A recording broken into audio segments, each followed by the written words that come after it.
بسم الله الرحمن الرحيم. السلام عليكم ورحمة الله وبركاته.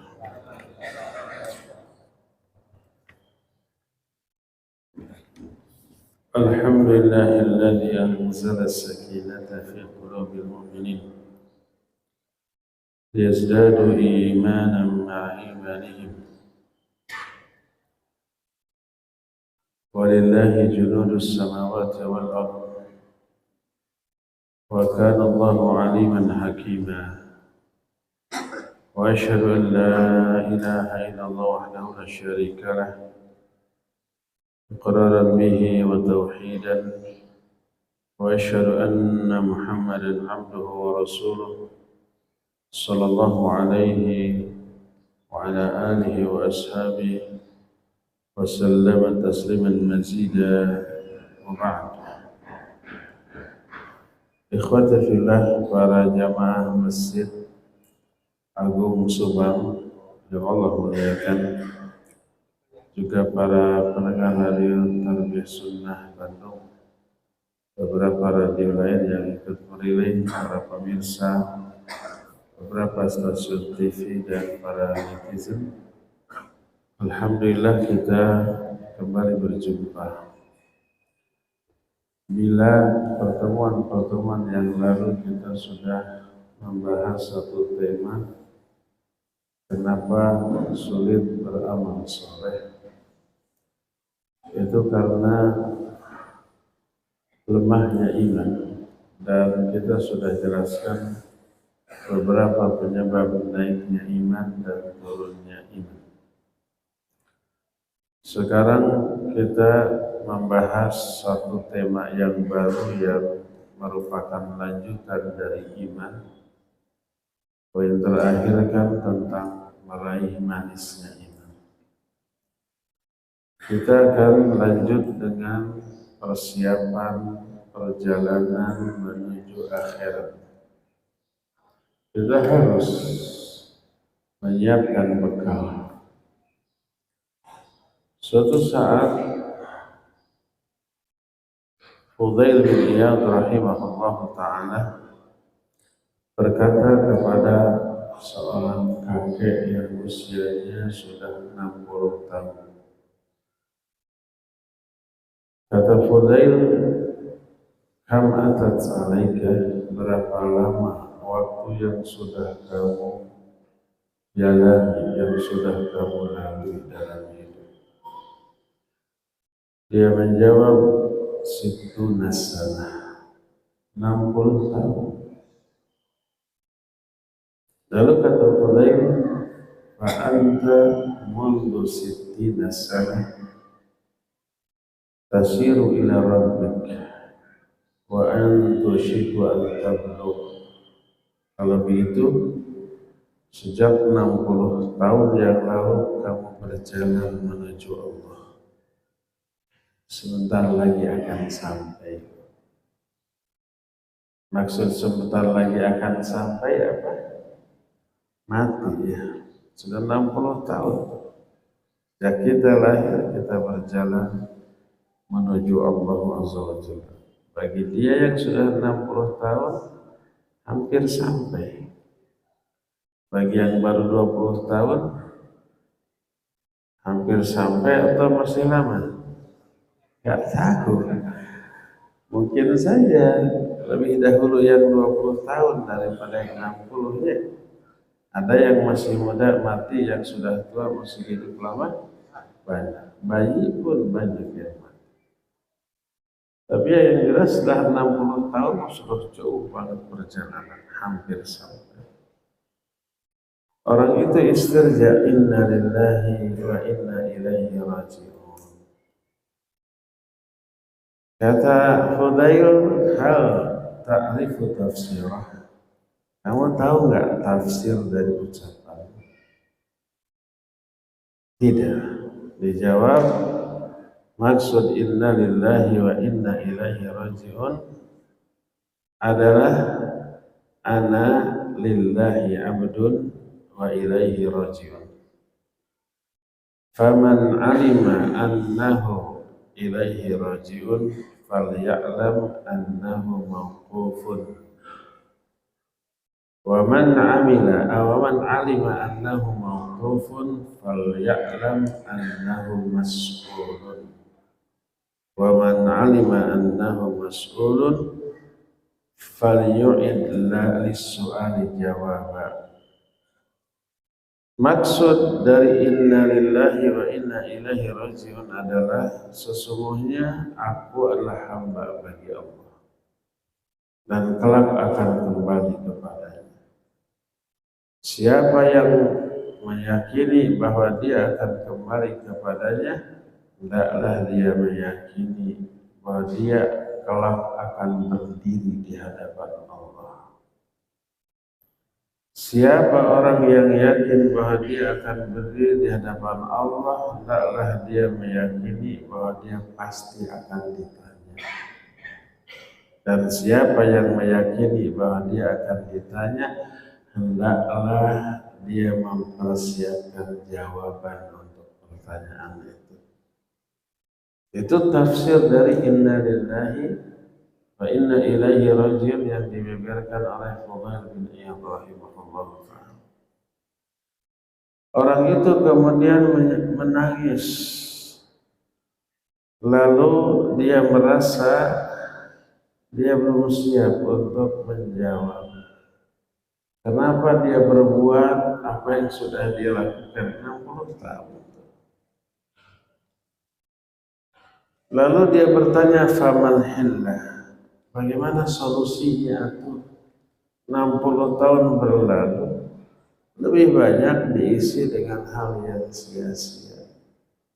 60 tahun lebih banyak dipergunakan mengejar dunia. Akhirat mah sekedarnya. Akhirat mah kalau ada sisa waktu, sisa tenaga gitu ya, baru berpikir dan berikhtiar akhirat. Di sini ada yang begitu? Banyak atau semua? Coba berapa jam dalam sehari waktu digunakan untuk mengejar dunia? Bandingkan dengan waktu yang kita sisihkan untuk akhirat. Untuk akhirat paling sholat 5 waktu ya tadi asal-asal. Coba baca Quran apa tiap hari apa tidak? Kalau tiap hari sehari berapa menit? Hanya itu akhirat kita. Selebihnya untuk dunia. Ngaji sebulan sekali atau seminggu sekali. Sekali ngaji 1,5 jam. Dikurangi telat. Di dalam pengajiannya ngalamun atau ngobrol. Makin minim ya enggak untuk akhirat.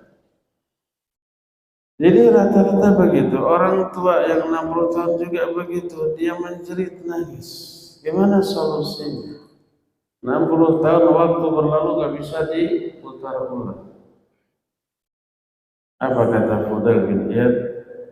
Tuhsin fima baqiya yughfar laka fima madha wa idza asa'ta fima baqiya ukhidta bima madha wa bima baqiya. Perbaiki amalmu di sisa umurmu, maka dosa-dosa masa lalumu akan diampuni.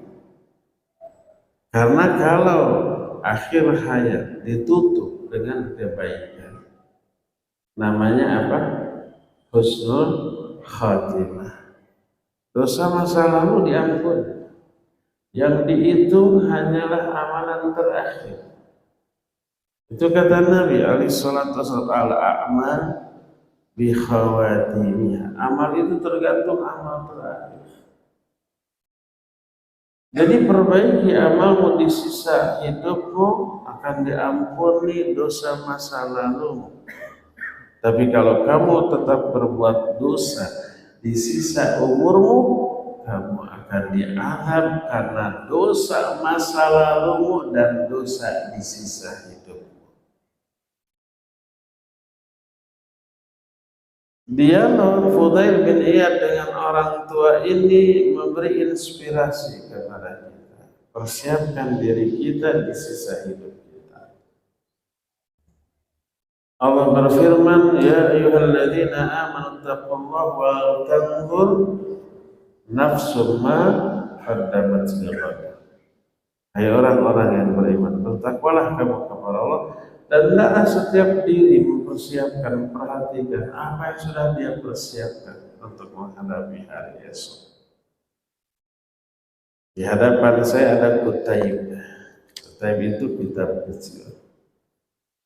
Judulnya Utsruk Atharan Qabla Rahim. Kalau diterjemahkan, tinggalkan jejak sebelum berangkat. Maksud berangkat, mati. Karena kematian awal keberangkatan kita dalam sebuah perjalanan yang jauh dan berat.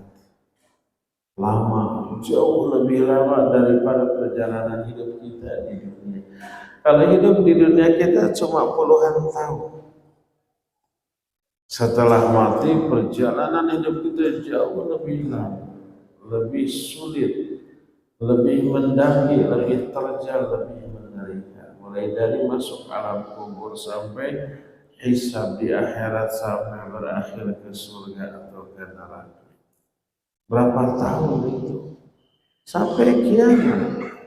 Berapa lama? Nggak tahu kiamat kapan terjadi. Mungkin 100, 200, 1000 tahun, 2000 tahun, 1.000.000 tahun kita nggak tahu. Dan setelah kiamat terjadi, baru menjalani kehidupan di akhirat sampai berakhir ke surga atau ke neraka. Sebelum kita meninggalkan dunia fana yang kita tempati ini, tinggalkan jejak. Yang dimaksud jejak di sini adalah amal yang memberikan manfaat bagi orang yang kita tinggalkan. Orang-orang yang masih hidup. Karena apa? Karena setelah kematian kita, hanya jejak langkah yang kita tinggalkan ini yang masih memberi manfaat kepada kita setelah kematian kita. Berfirman Allah Azza wa Jalla dalam Al-Quran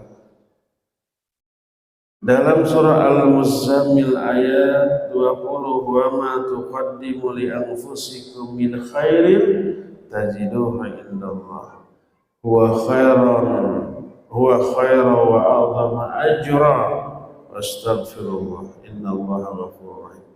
Apa saja yang kamu lakukan untuk dirimu berupa kebaikan, kamu akan temukan balasan bagi kebaikan itu kelak di sisi Allah.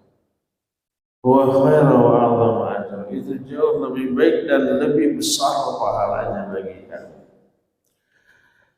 Nah, oleh karena itu maka sekali lagi, utruk atharan qabla rahim, tinggalkan jejak sebelum kalian berangkat. Tapi jejaknya itu jejak yang bermanfaat bagi orang yang kita tinggalkan. Apakah itu? Secara umum amal manusia terbagi kepada dua jenis amalan. Ada amal yang manfaat, ada yang madarat. Kita nggak akan bahas dulu amal madarat nih, karena amal manfaat juga pembicaraannya lama, setahunan mungkin. Amal manfaat ada dua, ada manfaat yang muta'addi, ada manfaat yang qasir. Manfaat yang qasir adalah manfaat yang keuntungannya, pahalanya hanya untuk diri si pelaku. Yang lain nggak dapat manfaat dari amalan yang dia lakukan. Contohnya apa? Contohnya seperti sholat, saum, i'tikaf, baca Quran, itu hanya untuk diri sendiri. Orang lain nggak dapat manfaat dari sholatnya, dari saumnya, dari bacaan Qur'annya, enggak. Itu disebut manfaat yang khasir. Kedua, manfaat yang muta'addi. Manfaat yang muta'addi adalah amalan yang manfaatnya tidak hanya untuk diri sendiri, tapi juga untuk orang lain. Baik urusan ukhrawi, seperti contoh dakwah, mengajarkan ilmu, itu untuk untuk urusan ukhrawi.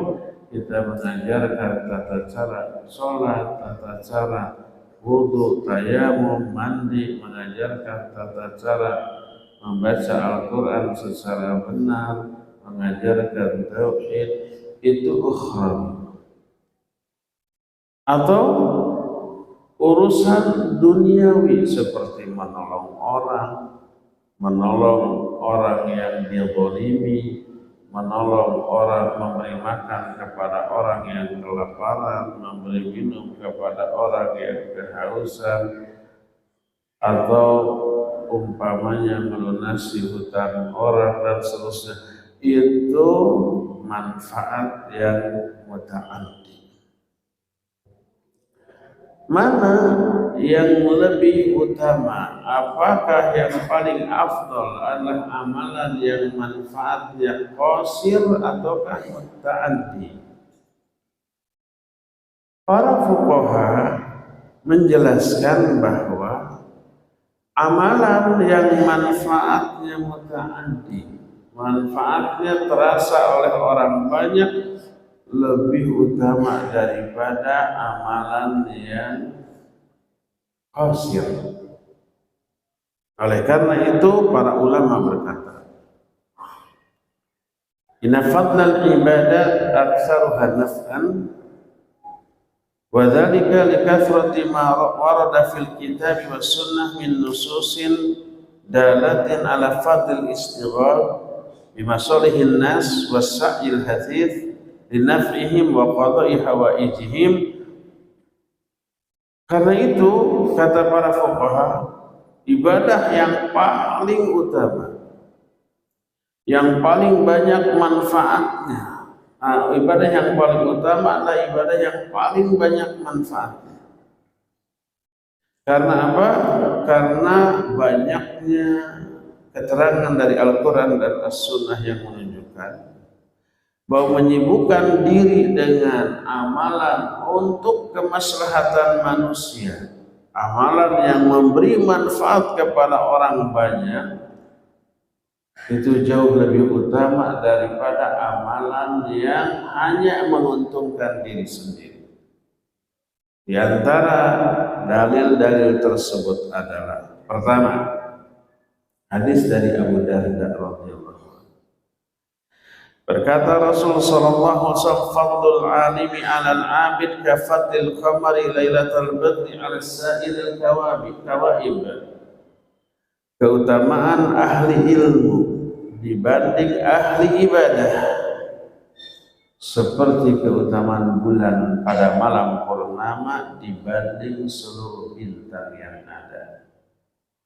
Orang mengajarkan ilmu di satu tempat, di tempat lain di waktu yang sama ada orang yang sedang sholat atau baca Quran. Sholat, baca Quran untuk diri sendiri. Mengajarkan ilmu untuk siapa? Untuk diri dan untuk banyak orang. Kata Nabi SAW, lebih utama orang yang mengajarkan ilmu. Seperti keutamaan bulan di malam purnama dibanding seluruh bintang yang ada. Konon, ini konon ya, saya belum pernah ngitung. Bintang itu jumlahnya miliaran, katanya ya, percaya aja lah ya. Kalau bulan berapa? Hanya satu. Tapi di malam purnama cahaya bulan mengalahkan miliaran bintang yang ada. Seperti itu keutamaan orang berilmu dibanding ahli ibadah. Satu orang berilmu yang mengajarkan ilmunya lebih utama daripada miliaran manusia ahli ibadah yang sedang ibadah. Hadis ini riwayat Imam Abu Daud dalam kitab Sunannya, dan hadis ini sahih sebagaimana dijelaskan dalam kitab Sahih Al-Jami.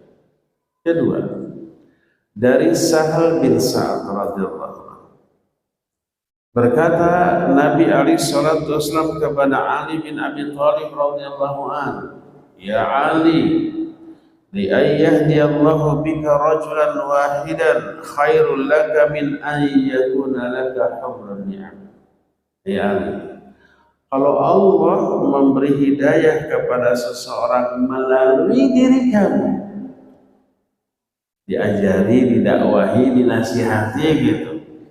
Tadinya ahli maksiat jadi taat, tadinya ahli bidah jadi ahli sunnah, tadinya orang itu lalai jadi orang yang perhatian banget kepada agama ini. Pokoknya dapat hidayah dari Allah.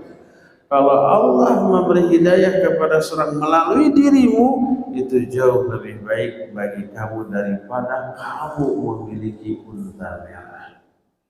Unta merah saat itu unta yang sangat berharga, mahal.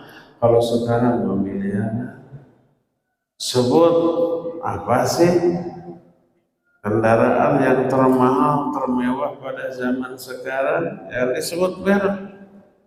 Nanti dianggap promosi, dibayar itu kan rugi. Batur nu untung rugi. Katakanlah ada harganya 5 miliar, bangga kita. Tapi lebih baik lagi kalau kamu mendakwahi orang lalu Allah menurunkan hidayah kepada orang itu karena dakwahmu. Hadis tersebut muttafaqun alaih, diriwayatkan oleh Imam Bukhari dan Imam Muslim. Kedua, dalil ketiga dari Abu Hurairah radhiyallahu anhu, berkata Nabi alaihi salatu wasallam, "Man da'a ila hudan kana lahu minal ajri mithlu ujuri man tabi'ah la yanqusu dzalika min ujurihim syai'a." Siapa orang yang mengajak kepada petunjuk dakwah, dia akan memperoleh pahala sama seperti pahala orang-orang yang mengikuti petunjuk itu.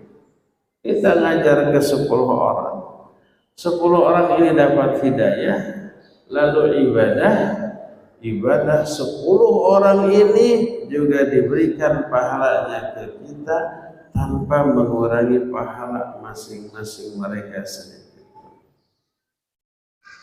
Jadi pahala amalan muta'addi lebih besar dibanding pahala amalan qasir. Hadis barusan sahih diriwayatkan oleh Imam Muslim. Keempat, dari Abu Hurairah juga sama diriwayatkan oleh Imam Muslim dalam kitab sahihnya. Ini kalau tadi amalan akhirat, orang yang mengajarkan kebaikan, mendakwahkan kebaikan, itu amalan akhirat. Ngajak sholat, ngajak ngaji, ngajak haji, ngajak umroh, ngajak infak dan sedekah, itu amalan akhirat. Ayo ngaji, ayo haji, ayo umroh, itu amalan akhirat ya. Saya juga ingin tuh dapatkan pahala. Ngajak antum ngaji sudah, ngajak antum umroh nih, ayo umroh. Saya ada jadwal Februari depan, ayo daftar. Dan awal Ramadan, ayo daftar, gratis daftar. Bayar nanti pas berangkat. Atau Syawal, saya ada juga jadwal umroh, ayo ikut bareng-bareng. Di sana kita ibadah dan ada kajian di Masjidil Haram, Masjid Nabawi ya.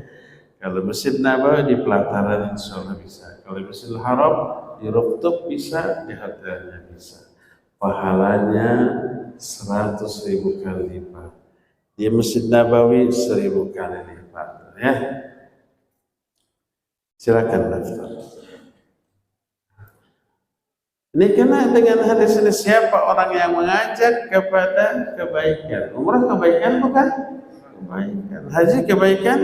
Kebaikan. Yuk daftar haji tahun ini. Sekarang daftar, tahun ini insyaallah berangkat. Gratis daftar.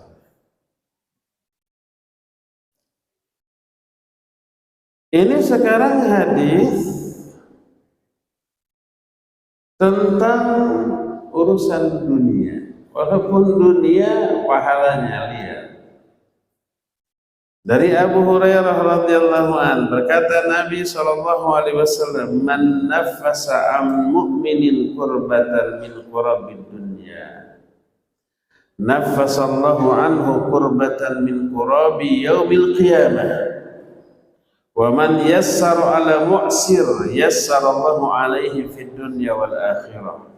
Wa man satara musliman satarahu Allahu fid dunya wal akhirah. Wallahu fi auni al-'abdi ma kana al-'abdu fi auni akhihi." Jangan abaikan aksi sosial. Luar biasa. Aksi sosial itu penyelamat hidup kita dunia akhirat loh.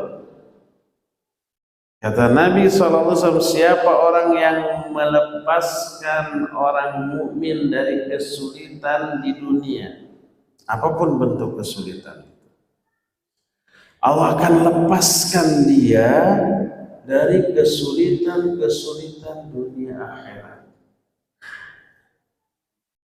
Siapa orang yang memudahkan orang yang muksir, muksir juga maknanya kesulitan. Tapi khusus dalam hutang piutang, dia punya utang, kesulitan membayar hutang. Kasih kemudahan. Ada dua jenis kemudahan, dikasih tempo mungkin, seluas mungkin. Pinjam untuk kepentingan doruri, mau ke rumah sakit, anak saya sakit, kasih. Kapan bayarnya? Minggu depan. Saya kasih bulan depan aja ya. Pas bulan depan, maaf rupanya enggak apa-apa, seluangnya. Yang ditagih tiap hari di WA, di teror ya. Sampai diancam. Ancamannya mengerikan lagi. Di WA atau di telepon, kamu masih punya hutang, enggak usah dibayar. Awalnya menyenangkan. Alhamdulillah, iya. Sebab katanya saya sudah mewadalkan semua orang yang punya hutang ke saya. Diwadalkan. Oh ya nanti saya bayar langsung besok. Besok mah terlambat, diwadalkannya nanti malam. Ya udah saya bayar sekali. Ngancam itu, mengancamnya mengandung unsur syirik laginya, diwadalkan segala macam. Itu bukan memberi kemudahan. Lalu diberi judul cara jitu menagih hutang. Jangan diamalkan, adanya ya dapat ilmu guru dari besar, amalkan. Salah, itu yang salah. Jangan diamalkan. Kasih tempo. Itu memberi kemudahan kepada orang yang kesulitan dalam membayar hutang. Siapa orang yang memberikan kemudahan kepada orang yang kesulitan dalam membayar hutang, Allah akan mudahkan dia dari kesulitan-kesulitan dunia akhirat. Siapa orang yang menutup aib seorang muslim, Allah akan tutup aib dunia dan akhirat. Allah selalu menolong seorang hamba selama hamba itu selalu menolong sesama saudaranya. Ini kan dunia, unsur dunia, kepentingan dunia. Tapi balasannya sampai ke akhir. Kalau kita ingin urusan kita dimudahkan, mudahkan urusan orang. Kalau kita ingin selalu ditolong oleh Allah, tolong orang lain. Kalau kita ingin ditutup aib-aib dan kekurangan kita dalam pandang orang lain dunia akhirat, tutup aib-aib orang lain yang kita ketahui. Al-jaza'u min jinsil amal. Balasan akan disesuaikan dengan jenis perbuatan. Sebaliknya, kalau kita mempersulit urusan orang lain, Allah akan mempersulit kita. Kalau kita membongkar aib orang lain, Allah akan bongkar juga aib kita. Dan kalau Allah yang membongkar aib kita, nggak ada yang bisa kita tutupi dari aib-aib ini, dunia ataupun akhirat. Kalau kita tidak ingin dipermalukan oleh orang, oleh Allah SWT, jangan permalukan orang lain. Lihat bahwa amalan muta'addi, amalan yang manfaatnya bagi orang lain, ternyata diberi apresiasi yang luar biasa oleh Allah. Allah balas di dunia sampai di akhirat. Hadis ini sahih diriwayatkan oleh Imam Muslim.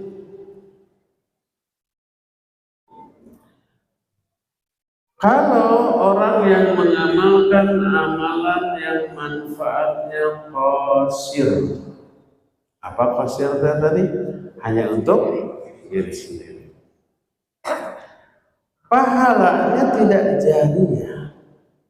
Tidak jariahnya tidak mengalir terus. Beres beramal putus pahala. Kita dapat pahala sholat selama sholat beres assalamualaikum putus sholat putus pahala. Kita hanya memperoleh pahala saum selama saum, begitu ngomong adzan maghrib belum kita berbuka, apa yang terjadi? Putus saum, putus pahala. Iwan punten maju lagi, maju yang depan, ulah ngalir ke belakang, maju aja.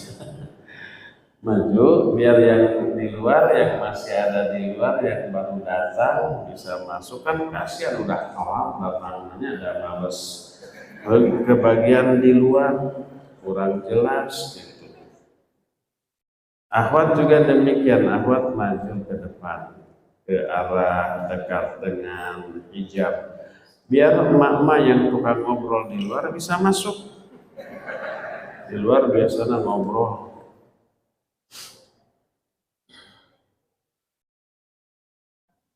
Amalan yang manfaatnya qasir, pahalanya tidak mengalir terus. Saum dapat pahala selama saum, begitu ngong adzan maghrib belawak kolak diuapkeun putus pahala saum. Kalau kita mati nggak bisa lagi kita sholat, kita saum, kita melakukan amal-amal yang biasa kita lakukan, putus kehidupan, putus juga pahala. Makanya berkata Nabi alaihi salatu wassalam, "Idza mata ibnu Adam inqata'a amaluhu illa bil thalath." Kalau anak Adam mati, putus semua amal, putus semua pahala dari semua amal kecuali tiga. Tiga ini amalan yang mutaaddi, sedekah jariyah. Sedekah yang manfaat dari sedekah itu mengalir terus, bangun masjid, bangun pondok pesantren, bangun madrasah, membiayai dakwah. Ini jangan dikira nih nyumbang kamera, nyumbang ini namanya mikrofon ini kan suka rusak, tidak bertahan lama, lumayan lama ya, tapi suatu saat masih ada rusaknya. Demikian juga alat-alat untuk menyebarkan dakwah yang baik. Speaker ini suara saya jelas kan terdengar? Kenapa coba? Bukan karena suara saya yang bagus, kalau itu sih iya. Tapi sound systemnya ini bagus. Bagusnya sound system tidak lepas dari alat-alat yang bagus. Amplifier yang bagus mahal atau puluhan juta. Mainnya ini jangan dikira. Lihat tuh, ternyata karena bagus. Kalau jelek mau gogorong-gogorong, putus nyambungnya. Sebel kan? Ke kitanya capek, ke antumnya capek. Ini direkam diupload di semua media sosial, disebar ke seluruh dunia. Sayanya mati, mudah-mudahan jangan sekarang, mudah-mudahan masih lama. Nanti semoga mati dalam keadaan husnul khatimah. Rekaman ini masih bebas. Selama teknologi ini masih ada, manfaatnya masih mengalir, pahalanya masih mengalir. Apa hanya saya yang dapat pahala dari dakwah ini? Tidak. Para operator, kameramen, yang ngatur sound system, yang nyumbang mic, yang nyumbang kamera, yang nyumbang speakernya, itu dapat pahala sesuai dengan perannya masing-masing.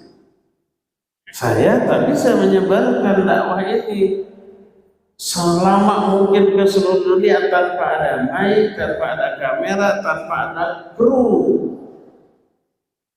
Makanya semuanya memiliki peran dan masing-masing peran akan dapat balasan dari Allah SWT. Makin banyak perannya, makin banyak pahalanya. Saya mah bukan kru, bukan operator, bukan kameramen, bukan ustaz, tapi ingin pahalanya bisa. Gimana caranya? Saya cuma punya uang, silakan. Nanti kita berikan ini, berikan itu. Kan sering yayasan kita ada mengadakan flash donation, donasi cepat. Dibutuhkan mixer nih, karena yang sudah lama sudah agak rusak mixer untuk bikin kue bolunya. Bukan mixer itu, mixer untuk siaran gitu ya. Umpamanya dibutuhkan 60 juta, dibuka dah sehari atau ketutup. Dah balager jamaah teh kabita keterangan-keterangan yang kita sampaikan. Udah ditutup sehari 2 hari beres. Beberapa hari atau sebulan yang lalu saya ke Cianjur, ya Cianjur kan ada gempa, semua runtuh. Kita bikin musola as-sa'adah. Saya bikin video pendek. Ini sedang bangun nih, lokasinya dibutuhkan sekian. Salah satu saja video saya sampai ke Amsterdam, ke Belanda. Langsung ke Ustaz, minta nomor kami. Dikasih nomor, sekali kirim seberapa kamar diterima yayasan 34 juta. Kalau yang dibutuhkan berapa? 60 atau 50, 2 hari ketutup. Atau saya teka bagian bongan. Tapi masih kita akan membangun masjid Al-Mifah ya. Kita juga mengunjungi 2 pondok pesantren di sana yang hancur. Pondok pesantren Ikhwanul Sunnah. Ada pondok pesantren An-Nahl. Saya bikin video juga, masjidnya runtuh. Ada lagi masjid masjidnya juga runtuh. Masih sekarang perlu penggalangan donasi, silakan. Itu jariah. Masjidnya dibangun, biar kita punya andil menyambang itu, dipakai menghafal Quran, dipakai sholat, dipakai kajian sunnah, dipakai berbagai macam ibadah. Pelaku ibadahnya dapat pahala, orang yang nyumbang masjid seberapa banyak pun semuanya juga dapat pahala. Orangnya mati, masjidnya masih berdiri, masih dipakai, ngalir untuk ke alam. Itu surat Al-Jannah.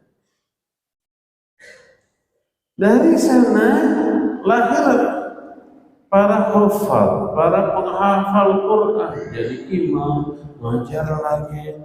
Lahir ustaz, dakwahnya dapat pahala, bacaan Qurannya dapat pahala, jadi imamnya dapat pahala. Orang yang nyumbang masjid yang dipakai belajar ustaz tadi dan hafid tadi juga dapat pahala. Wah, lebih dari sistem sel. Kalau sistem sel kan 1 jadi 2, 2 jadi 4 kan gitu. kalau belajar dan dakwah satu ini aja yang hadir berapa ratus atau ribu orang yang hadir di sini saja. Belum yang mendengar di radio, di YouTube, di Facebook, di Instagram, di media sosial. Belum besok lusa ada yang dengar lagi, ini kan kerekam. Lebih dari sistem sel. Satu kebaikan terdengar oleh ribuan orang, jutaan orang, disampaikan lagi. Kebayang besarnya pahala. Siapa yang dapat pahala? Bukan hanya ustaz, kameramen dapat, operator dapat, yang nyumbang kamera, yang nyumbang mic, yang nyumbang semua peralatan yang menyebabkan lahirnya rekaman dakwah, kebahagiaan pahalanya. Kira-kira kabita apa tidak? Kalau tidak kabita, kacida.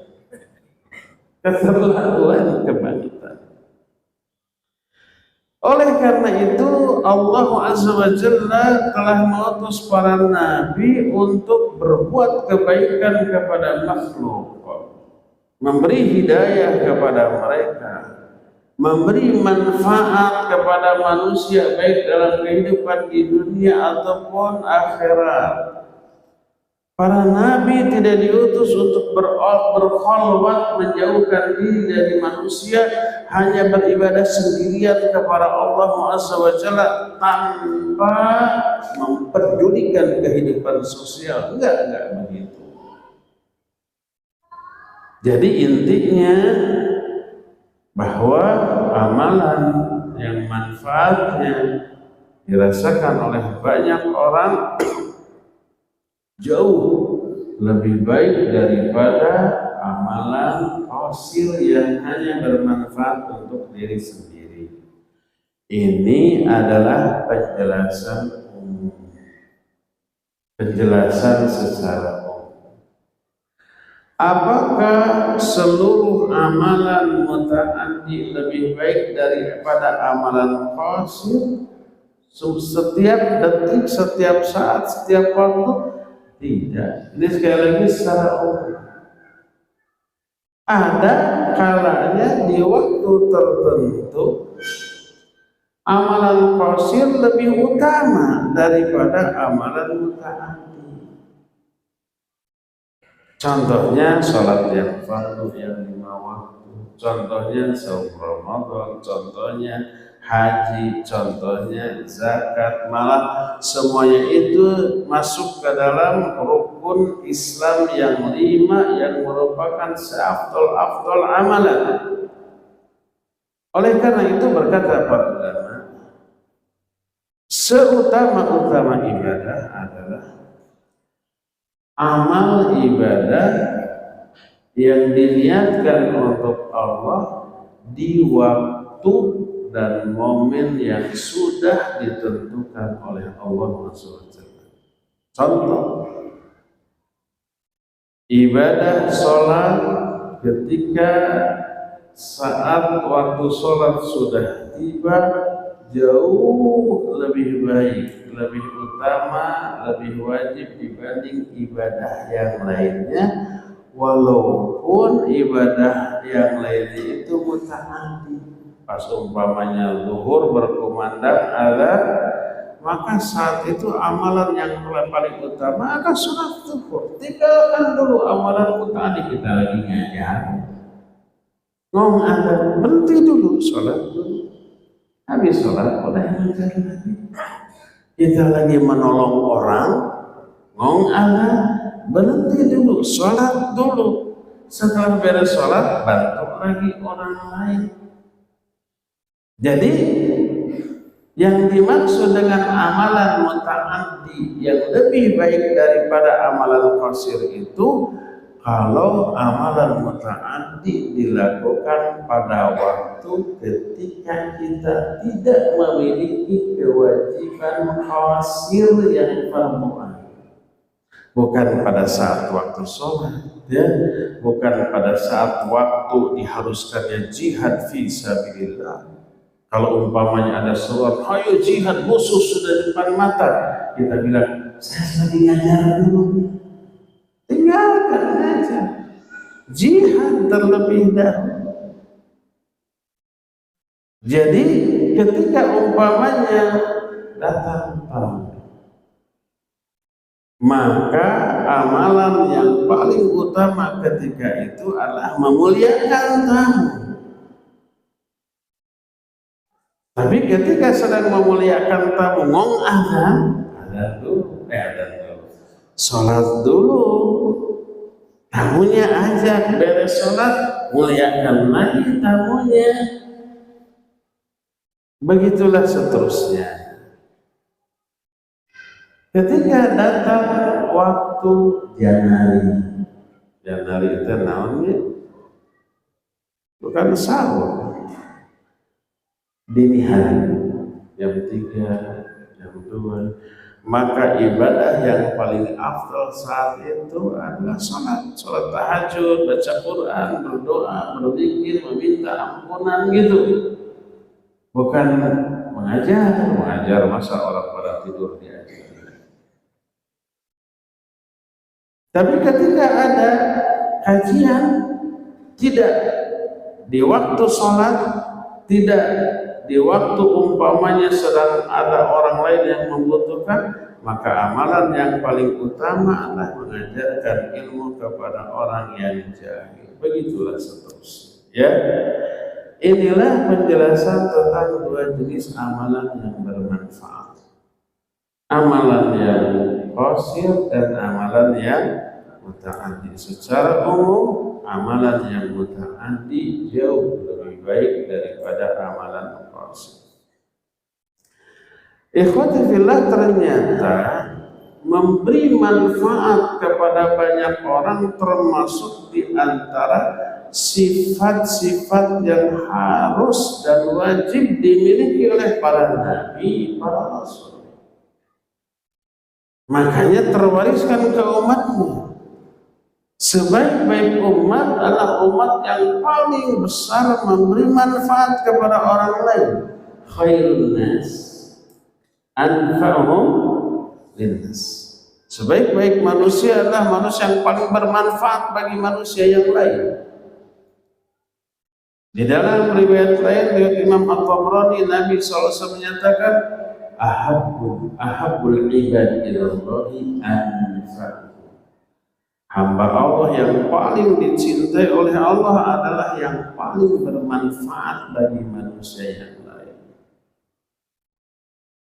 Demikian juga para nabi, para rasul memberi manfaat tidak hanya dalam urusan ukhrawi, tidak hanya dalam urusan akhirat, tidak hanya dalam urusan agama, tapi juga paling bermanfaat bagi manusia lain dalam urusan dunia.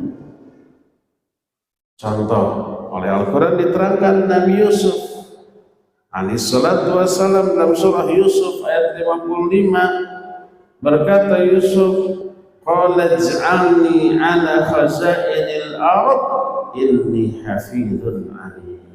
Berkata Nabi Yusuf kepada Raja Mesir saat itu, jadikan aku pemegang perbendaharaan harta kekayaan negara. Aku hafid dan alim. Hafid itu benar-benar mampu menjaga harta negara itu. Alim dan berilmu tentang hal itu. Menjaga harta negara urusan dunia atau akhirat dunia. Dan Nabi Yusuf dianugerahi oleh Allah kemampuan yang luar biasa untuk itu. Dalam rangka apa? Memberi manfaat kepada banyak orang, mencegah madarat bagi seluruh rakyat di negeri itu.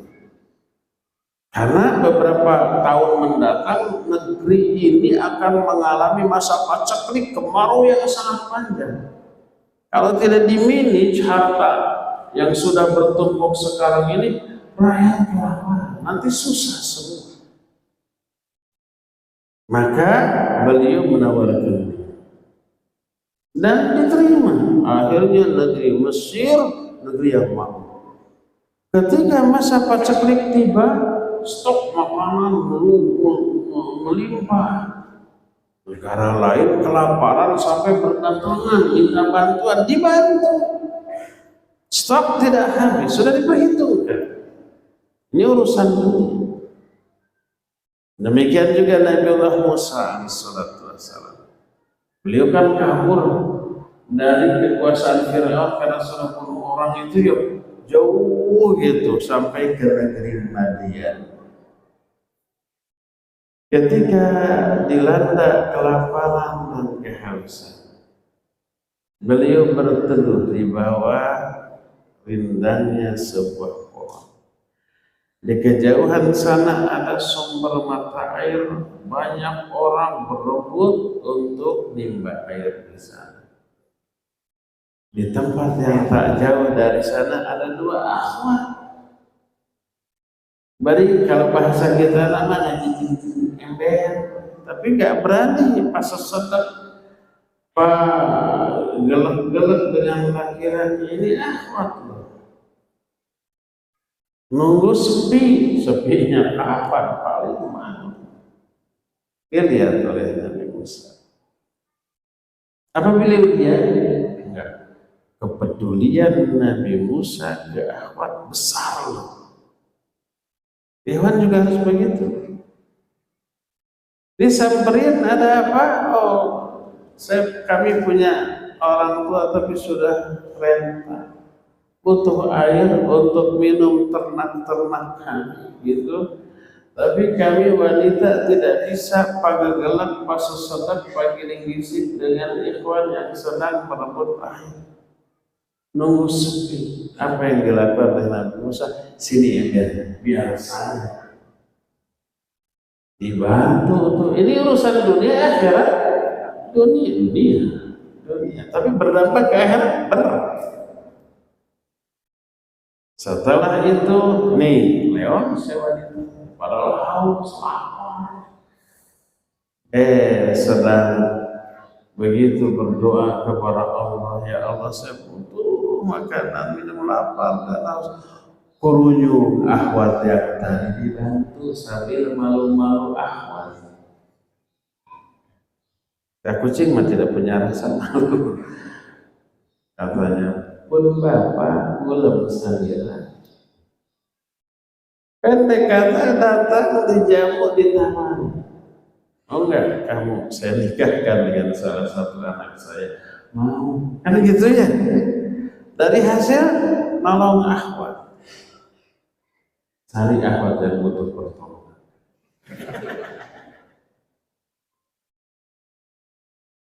Lihat Nabi kita Muhammad sallallahu alaihi wasallam. Ketika beliau belum diangkat menjadi nabi, beliau itu orang yang terkenal memiliki jiwa sosial yang sangat dikagumi orang. Jujur sampai digelari alami. Tukang menolong orang, tukang menyambung silaturahmi, tukang melepaskan orang dari kesulitan, tukang memuliakan tamu. Terkenal. Bahasa Subang nama kacau ke awun-awun kapan cara ka jana mulia. Bahasa kita viral. Ketika Nabi SAW menerima wahyu pertama kali surah Al-Muzammil di gua mana? Gua Hira. Beliau kan takut, lari pulang ke rumah, lalu zammiluni, selimuti aku oleh istrinya Khadijatul Kubra diselimuti. Lalu Nabi menceritakan kejadian. Kayaknya ini saya akan dicelakai, ada yang mau mencelakakan saya. Apa kata Khadijah? Kalla wallahi ma yukhzikallahu abada innaka latasilur rahim wa tahmilul kalla wa taksibul ma'dum wa tuqirul duyuf wa tu'inu ala nawa'ibil haq. Tidak, sekali-kali tidak. Demi Allah, Allah tidak akan mencelakakan engkau selama-lamanya karena engkau terkenal suka silaturahmi, suka membantu orang dalam membawakan beban, suka melepaskan orang dari kesulitan, tukang memuliakan tamu, dan tukang membantu siapapun yang butuh bantuan. Demi Allah, orang yang seperti tidak akan pernah dihinakan oleh Allah selama-lamanya. Sebelum jadi nabi, beliau memiliki jiwa sosial yang sangat tinggi. Lihat Abu Bakar As-Siddiq radhiyallahu anhu, sama tukang silaturahmi, tukang membantu orang-orang yang membutuhkan ketika kaumnya mengusirnya dari Mekah. Karena Abu Bakar masuk Islam, ada seorang musyrik namanya Ibnu Dabnah, seorang musyrik. Dia berkata kepada Abu Bakar, masih musyrik si Ibnu Dabnah ini, inna mithlaka la yakhruju wa la yukhraju fa innaka taksibul ma'dum wa tasirur rahim wa tahmilul kalla wa tuqirru dhaif wa tu'inu ala nawaibil haqq. Orang seperti kamu tidak layak pergi dari Mekah dan tidak pantas diusir dari Mekah karena engkau suka membantu orang yang lemah, memutus dan menyambung silaturahmi, membantu melepaskan orang dari kesulitan, memuliakan tamu dan selalu membela kebenaran. Sayang orang seperti kamu harus terusir dari Mekah. Sudah dikenal memiliki jiwa sosial yang sangat tinggi. Lihat umpamanya cucu Nabi alaihi salatu wassalam, atau sebelum itu Umar bin Khattab radhiyallahu anhu, ketika beliau menjadi khalifah, setiap malam beliau keliling mengontrol kondisi rakyatnya. Sampai di sebuah rumah ada orang yang belum tidur, diketok, ternyata ada orang tua. Orang tua itu sedang masak telur. Karena anaknya nangis, lapar minta makan. Ternyata ketika dilihat dia sedang memasak batu, belum batu diuap. Kata dia, ini sekedar, kata orang Sunda, saya nggak tahu bahasa Indonesia, ngabebenjokkeun budak supaya remeh. Apa yang ngabebenjokkeun teh? Membebenjokkan supaya tidak nangis. Kalau melihat ibunya masak, oh sebentar lagi makan, gitu ya. Padahal kan seukur ngabebenjokkeun biar Umar ngedek-dek takut gimana pertanggungjawabannya di akhirat. Dia pulang, kemudian memikul karung, membawa kandung, lalu dimasakin. Tiap malam datang masak. Ibu itu nggak tahu bahwa ini Amirul Mukminin. Sampai ibu itu berkata, engkaulah yang sebenarnya layak menjadi Amirul Mukminin, bukan Umar.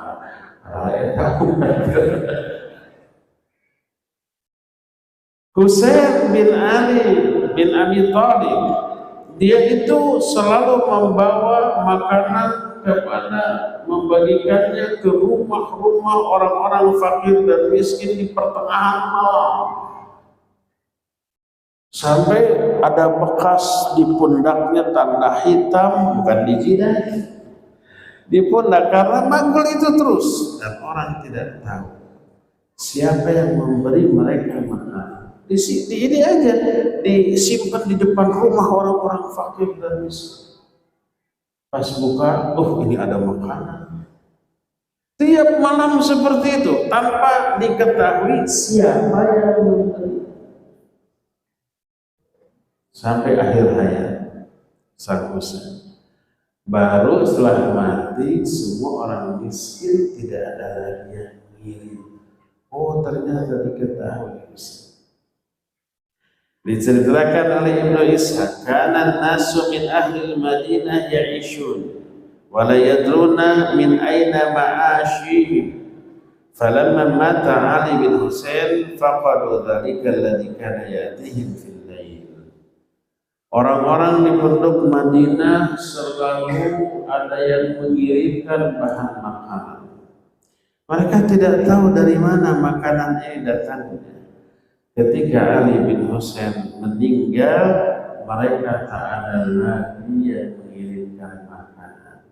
baru tahu, oh dialah yang selama ini selalu mengirimnya. Lihat jiwa sosial orang-orang yang soleh di sejak zaman bahula begitu terkenal, dan mereka melakukannya dengan penuh keikhlasan. Berkata Al-Baghdadi dalam kitab Tarikh Dimashq, wa hakala salihun min hadhihi idza wajadu fursatan li nafsil khalqi farihu biha farhan syadidan wa adaw dzalika min afdali ayyam. Demikianlah kehidupan orang-orang soleh di kalangan umat ini. Bila mereka memperoleh kesempatan untuk memberi manfaat kepada manusia lain, mereka senang, mereka bahagia dengan kebahagiaan yang sangat, dan mereka memenuhi waktu-waktu hidup mereka dengan amalan yang seperti itu dan menghindari untuk diketahui orang. Jadi kita melihat para nabi, para sahabat, para solihin sangat antusias dalam memperbanyak amal soleh yang mutaati. Yang lebih menjadi pangbibita adalah adanya ayat dan Quran yang banyak yang menerangkan besarnya manfaat dan pahala dari amalan yang manfaatnya mutaati.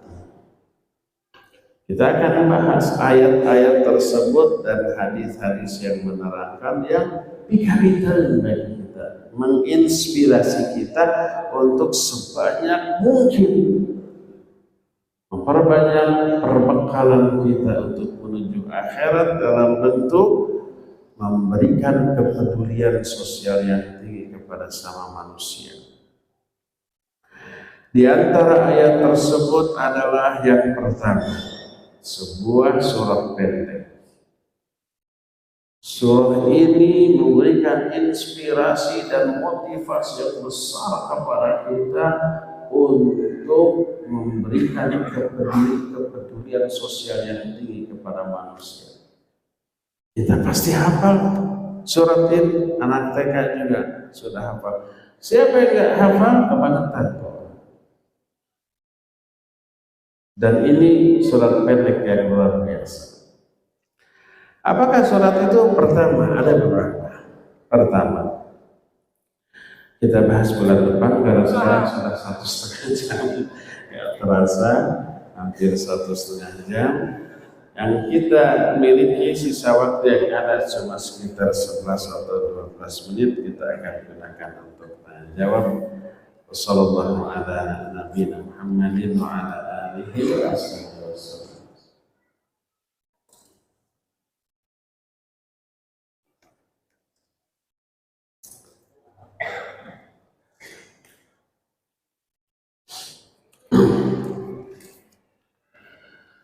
Pertanyaan pertama, bagi ayah yang sudah terlanjur banyak anak, yang terlanjur itu anugerah, sudah luteri kalau dikasih anak banyak. Bagi ayah yang sudah terlanjur punya anak perempuan, bahkan nambah lagi nggak apa-apa, tapi bibitnya sudah nggak ada, carilah. Bagi ayah yang sudah terlanjur banyak punya anak perempuan, oh di luar nikah, bagaimana caranya agar anak tersebut menjadi sah seperti anak hasil nikah? Umpama punya hak waris, sah dinikahkan ayah tersebut sebagai bayi? Nggak ada. Sudah itu qadarullah wa masya'afa'al. Yang harus dipikirkan bukan masalah itu, tapi tobat. Tobat, menyesal, bertekad tidak mengulang kembali, banyak melakukan ibadah dan amal soleh, banyak istighfar, banyak infak dan sedekah, tumpahkan sebanyak mungkin air mata kita, gitu aja. Adapun urusan waris, wali, bagi wanita yang menjadi anak hasil zinanya itu perkara yang tidak perlu dikhawatirkan. Nggak dapat waris bisa dapat wasiat. Umpamanya wasiat kalau bapak mati, sepertiga dari harta bapak kasih ke sini. Bisa. Nggak dapat warisan tapi tetap dapat bagian dari harta peninggalan si bapak berupa wasiat. Kalau ahli waris nggak boleh dapat wasiat karena dia akan dapat bagian dari harta waris. Kalau bukan ahli waris tapi kita ingin dia kebagian, kasih wasiat. Bisa. Adapun untuk wali nikah sudah kepala KUA saja, wali hakim yang menjadi walinya. Pertanyaan kedua, marah, menggerutu, mengecam, menghina, bahkan mengutuk sampai kadang buruk sangka kepada Allah sepanjang diungkapkan dalam hati, apakah menjadi dosa? Dosa. Masa kepada Allah marah, kesal, suudzon, mengutuk, walaupun dalam hati tidak boleh. Wajib tobat, wajib. Di mana salahnya? Salahnya persepsi dia tentang takdir Allah. Mungkin dia kesal kepada Allah karena nasib dia dianggap buruk terus. Dan itu takdir Allah, betul takdir Allah. Apakah Allah zalim? Bukan. Itu baik untuk kita. Saya sering menjelaskan bagaimana mengubah musibah menjadi berkah dan anugerah. Silakan cari lagi di YouTube tentang judul dari masalah ini tadi, ada penjelasan. Dreams, you welcome.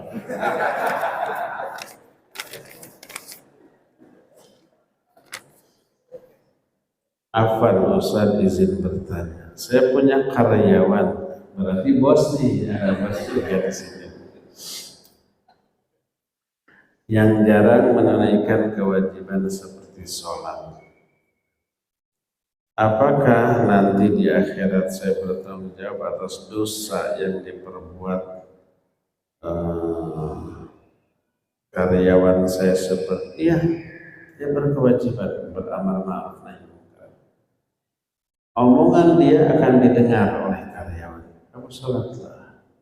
Bila perlu, saya melihat ini belum ada. Saya pernah menerapkannya. Saya pernah juga memberitahukannya kepada orang lain, tapi belum disosialisasikan. Ada istilah manajemen syar'i. Bisa diterapkan di sebuah perusahaan, di sebuah organisasi, di sebuah yayasan. Apa yang dimaksud dengan manajemen syar'i? Manajemen syar'i adalah manajemen buatan manusia yang mengadopsi penjelasan syariat. Bagaimana penjelasan syariat? Syariat menerangkan siapa orang yang berbuat baik akan diberikan pahala. Siapa orang yang berbuat jahat, dosa. Siapa orang yang membantu orang lain akan diberi pahala. Siapa orang yang berusaha mencelakai orang lain akan diberi hukuman. Itu kan syariat. Terapkan dalam manajemen perusahaan. Dalam bentuk apa? Dalam bentuk begini. Jadi orang punya tugas pokok sesuai dengan jabatannya, posisi. Dan dia sudah digaji untuk itu. Kalau dia melakukan sebuah kebaikan di luar tugas pokoknya tanpa melalaikan tugas pokoknya dan itu menguntungkan perusahaan, dikasih reward.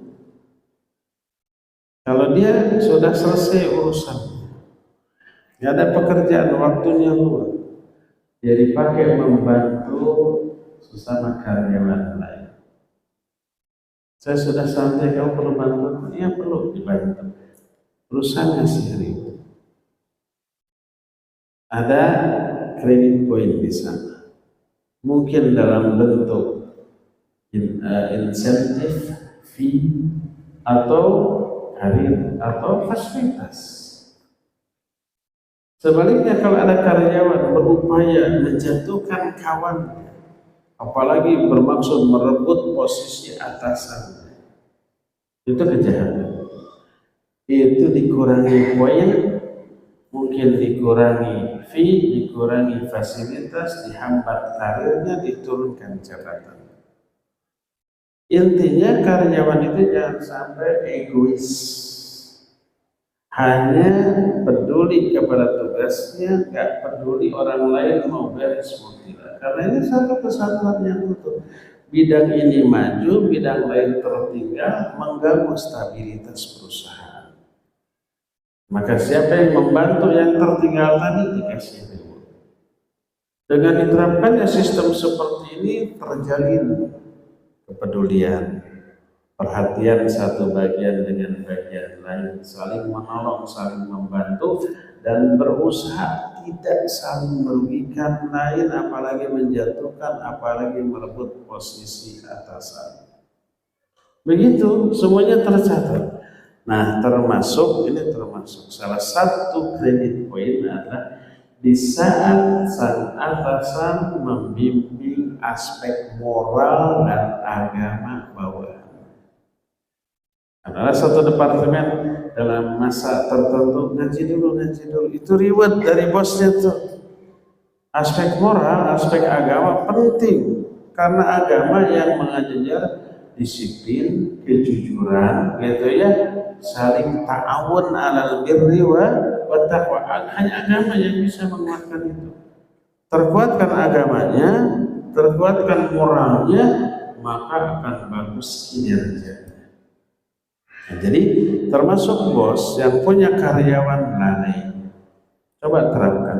Siapa yang bagus agamanya, moralnya, attitude-nya, karakternya, itu dapat poin. Mungkin karirnya, nah ketika seniornya sudah lama, kok itu baru kenapa naik, saya sudah lama enggak, bilang dia rajin sholat.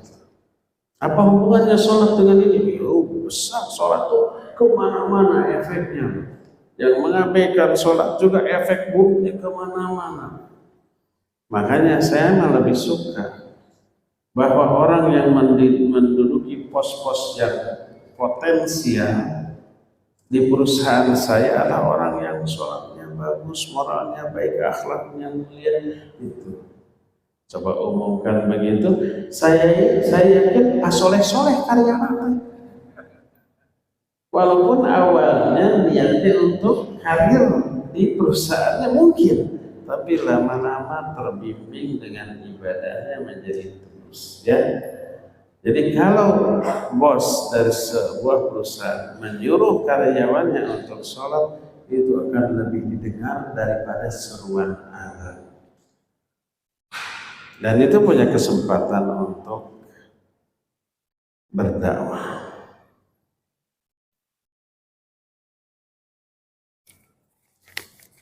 Terakhir,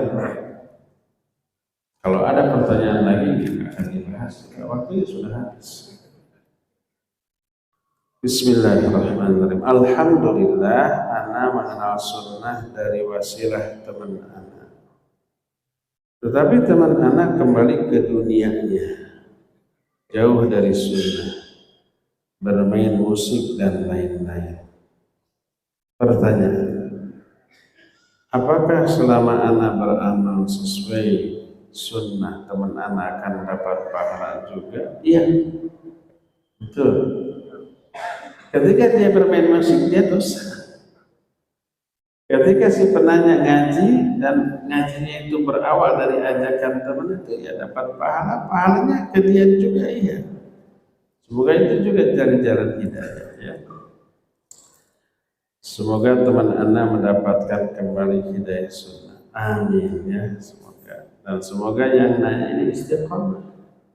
Jangan sampai nurun, dia ngajak temannya ngaji sunnah, temannya sunnah, dia kembali ya.